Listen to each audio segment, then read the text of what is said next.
everybody, Blazing here, and today we got another raid Shadow Legends video.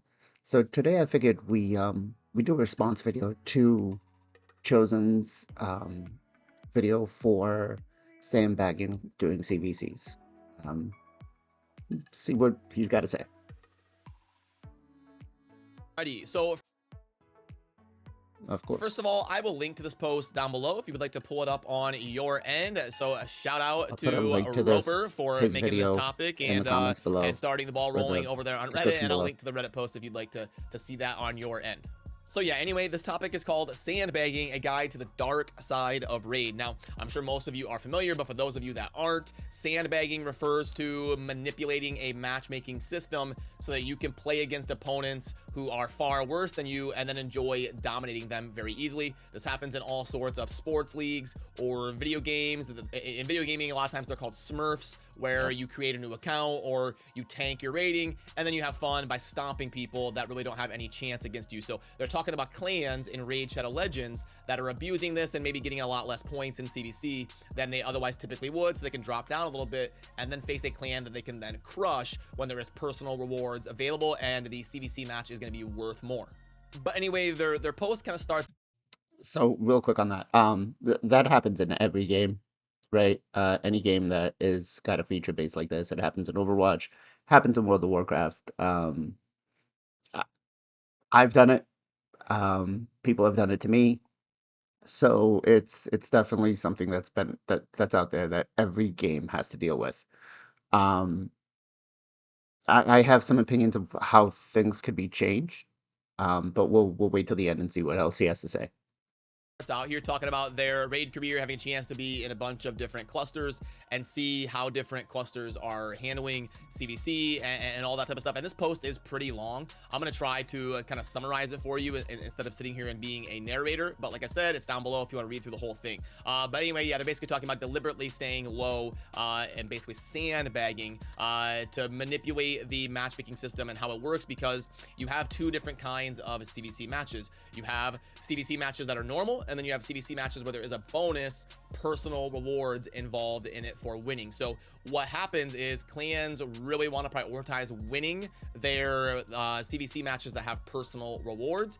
And since you are probably only going to win about half your matches, it really creates an opportunity. You might as well just throw the ones that do not have personal rewards and then really try hard in the ones that do have personal rewards, so that you're facing as easy of a team as possible heading into a CVC match that will have more at stake.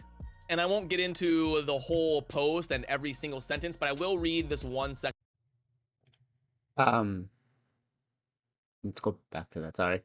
But real quick on that matter, so he's right about one thing where uh a lot of clans will go and lose the non-personal CVC rewards. I know our clan doesn't. Our clan goes for every CVC. Um, when you get to higher end clans, more likely than not, um, they're going to tend to make a deal, right? Um, because let's face it, CVC isn't clan versus clan; it's credit card versus credit card, right? Um, so it really depends on how much your clan's willing to spend and put up. We call it Wait Shadow Legends for a reason. So it's yeah, it's one of those things where it's you have to you're gonna have to throw the non-personal CVCs because the rewards you're getting from them aren't really worth it, right? Unless you guys don't care about the personal CVCs and want to just 3 and 0 the next one or 4 and 0 the next one. That's about the only way that the non-personal CVCs are worth it, and that's if you're a tier 6. So you can get the better gear from that, right? You can get the better reaction gear, the 6-star legendary pieces. So let's see what else he's got to say.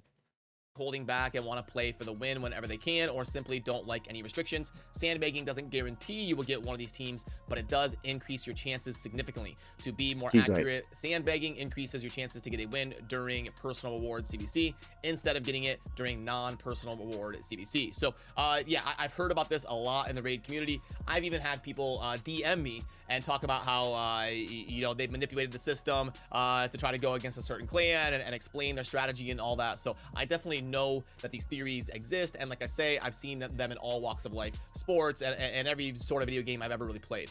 And then they go through the different forms of sandbagging. They've even got like ghost clan sandbagging, where they'll create like a separate clan and move members around and shuffle to try to line things up as optimally as possible for the proper CBC match, and being against an opponent that you can completely dominate, going through all the effort of planning that and lining that up. Now, in terms So that ghost clan sandbagging, I've never heard of.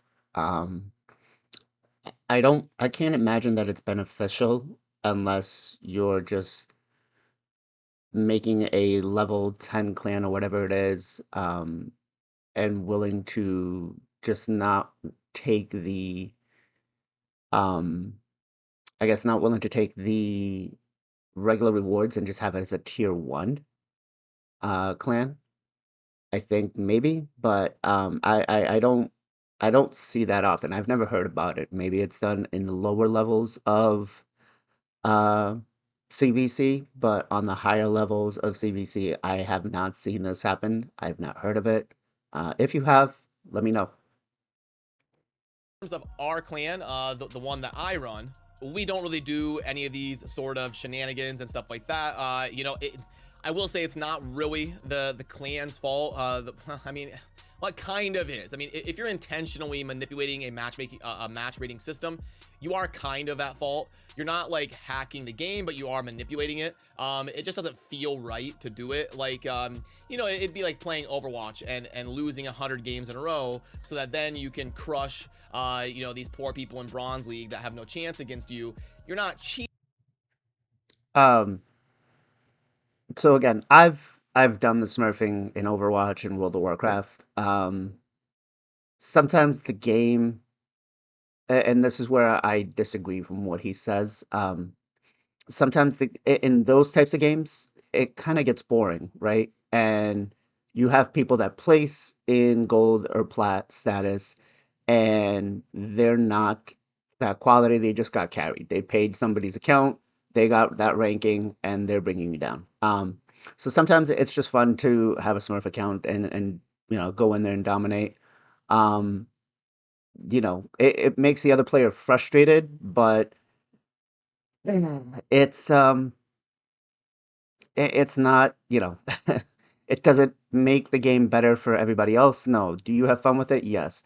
How could that be resolved is, just have I guess just a server for that, or, a separate game mode just for that, where people can just do that, you know. As in for raid, again, I've never heard of this Ghost Clan sandbagging, but manipulating something that's put in place. First of all, we should go on the record and say that clan versus clan is crap, right? It is literally credit card versus credit card. And Chosen, I'm going to be respectful, but you should have called this out. This isn't clan versus clan. This is credit card versus credit card. And I think for people to manipulate this is, in my opinion, okay, because I don't want to spend on bullshit like this. I don't want to spend money to give Plarium any of this, but at the same time, I don't want to put rewards in or resources in and lose, right? So, yeah, if it's in the system, if it's not fixed, then yeah, I totally agree with it. The way that Plarium's making it, it's all about money. So I think on this aspect, I think you know, it's fine because this is the way Plarium's put it in for us to do, and they need to basically make this better for the community, make this play better for the player base because it's really not clan versus clan. A true clan versus clan would be us going up another clan in like arena or clan boss or dungeon times, something like that, something where we actually have to put forward time and like skill to be able to beat them, not put up $1,000 or $2,000 to win. That's just my thought. Let me know what you guys think below. Cheating, you're not like hacking, you don't have like an aimbot or something, but you are manipulating the system and you're not playing the game in good faith. It's kind of how I look at it. So I don't really endorse doing this kind of stuff in our clan, but we do play smart. Like if we're gonna win a CVC extremely easily, like if we're up by 4 million or whatever, I actually talked about this in a video like 2 days ago, then we will quit like try harding and trying to min max and get 12 million points. If we're already gonna win easily and it doesn't really matter, then obviously we're gonna quit trying to get as many points. But we don't ever really intentionally sandbag or move players around or try to manipulate the system to make it more advantageous to us to crush somebody who's beneath us or something. That feels a little bit shady. So personally, I'm not ever really going to endorse my clan doing that kind of stuff.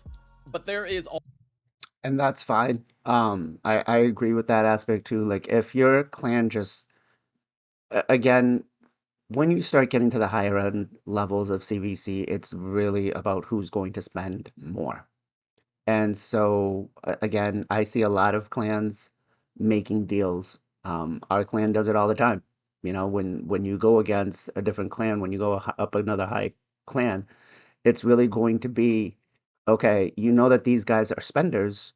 Do you really want to put your resources in and lose, or do you want to wait and use them for the next one? So because sometimes clans go hard and they get put in a different tier bracket, or they get placed in like the top 100, and you end up going up against one of these top clans that you can't match because these guys got spenders that are spending $400 or $500 a week or even more. Um, so I think that aspect is fine. But you know, in the lower levels it's about playing smart, right? Before I started playing end game and moving up to a top clan, I was, you know, a sub 1000 clan and we were playing smart. Yeah, we were saving, but we weren't making deals. We weren't you know, just spending resources. We wanted to win. And we had a plan in place where everybody had to do a certain amount of points, you know, to make sure that we stayed in that tier to at least get the rewards. And we knew early on whether we were going to push or we were going to just say, okay, we're just going for the milestones and staying on that just for the milestones. But yeah, like I said, there's some clans that do it, there's some clans that don't. But if you know you're going to have a deal, why not just keep it simple and make why make it more difficult for yourself basically, right? Again, it all falls back onto this isn't real Cloud Meat Clan. It's all credit card versus credit card. also, remember I talked about how we would talk about ways that Plarium could very easily fix this. It's extremely simple. There's multiple ways you could go about it. You could either have two different matchmaking systems. You could have non-personal rewards and personal rewards. So you take a clan's average amount of points in non-personal rewards and you categorize that for those kind of CVCs. And then you take a clan's average performance in personal rewards and you categorize that into a different matchmake system during those kind of CVCs. That would help alleviate it a little bit. You could still kind of like alternate like every other personal awards, or I mean, people are always going to find a way to manipulate a system. It's never really going to be like flawless perfect, but something like that would go a long way towards at least helping alleviate how easy it is to do this kind of stuff. Um, yes and no. So if you again, it's going to be about who spends the most, right? If you happen to win your CVC that was uh non-personal, and then the next one you lose because you got placed in a higher tier bracket because you just went all out because you lost the personal rewards one. You know that's a problem, right? If your clan is a tier 2 or tier 3 and all of a sudden you guys went ham because the last non-personal CVC or the last personal CVC, I should say, you guys lost. So you said, well, we're not going to spend the resources on that. We'll spend the resources on winning the next one. Well, now you get pushed in a different tier bracket. And so you end up getting into, let's say, a 5 or 6 tier, which most of those clans are going to spend and they're going to dominate over you. So that I don't agree with.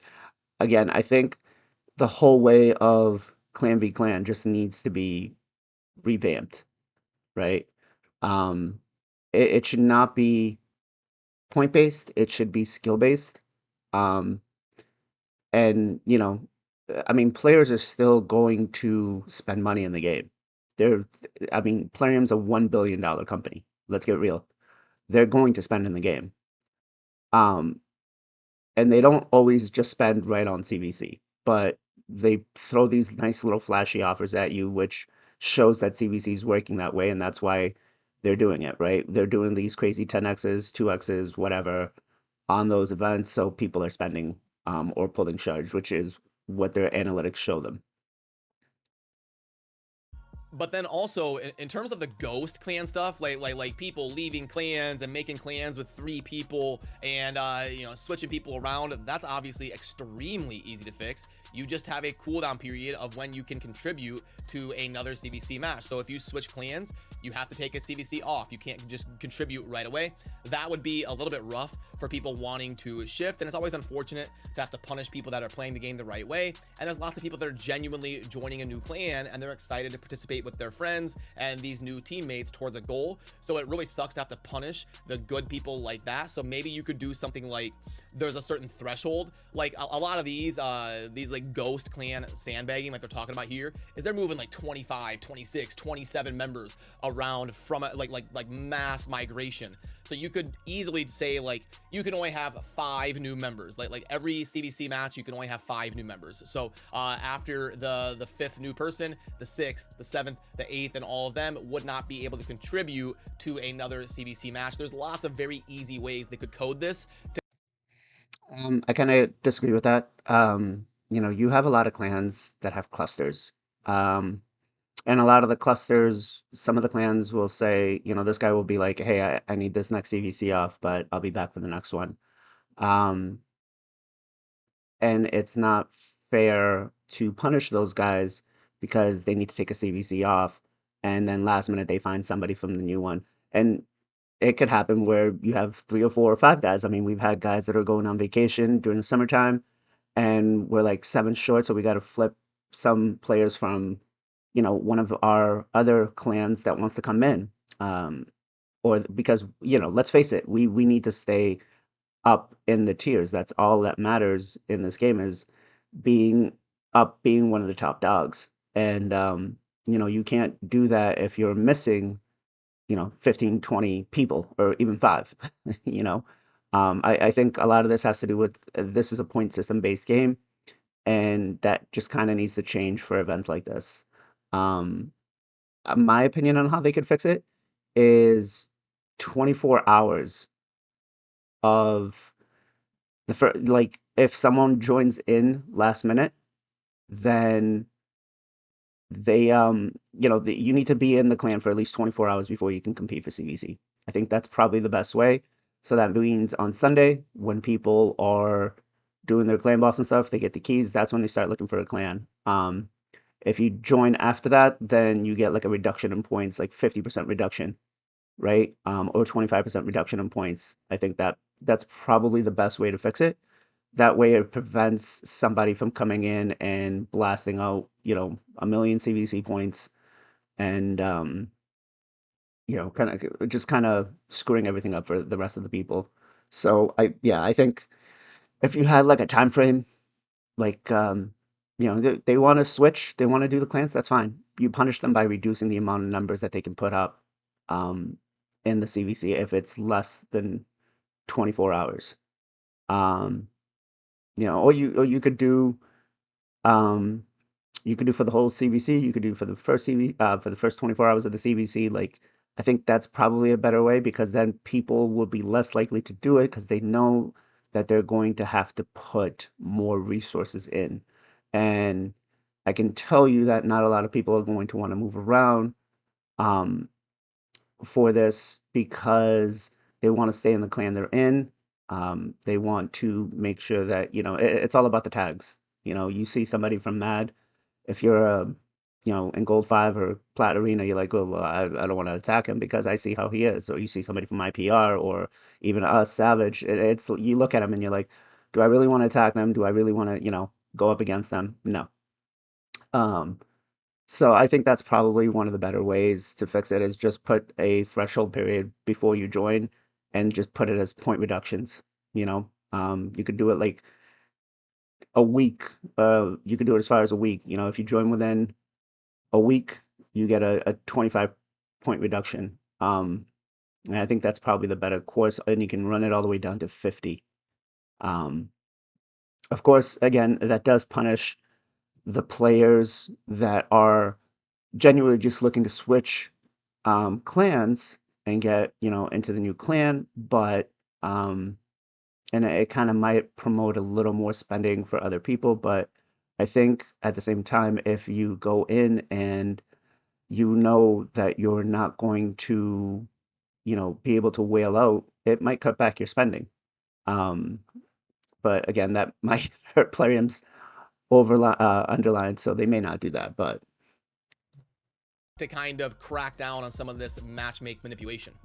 And actually, this has always been a problem in Raid, people kind of abusing this clan system. We saw back in the day that a lot of the higher level clans, they were downing a bunch of clan bosses a day. Like some of your most high spending players, they would, one key Ultra Nightmare Demon Lord, then they would leave, join a new clan, one key the Demon Lord, leave, join a new clan, one key the Demon Lord, and then they would just collect like 30 clan boss rewards every day on Ultra Nightmare, which I've shown you the chart before. You can get 10 to 15 sacreds a month if you are if you're taking down the Ultra Nightmare Demon Lord as a whole clan. So you could do that in one day instead of a 1 month. And if you're willing to spend the resources to acquire those keys and acquire the gems that you need to buy those keys, some of the high spending players could really accelerate their account. And Plarium did finally address that. They added a cooldown period to when you can join a new clan, but that was in the game for a while, and some of the most high expenditure players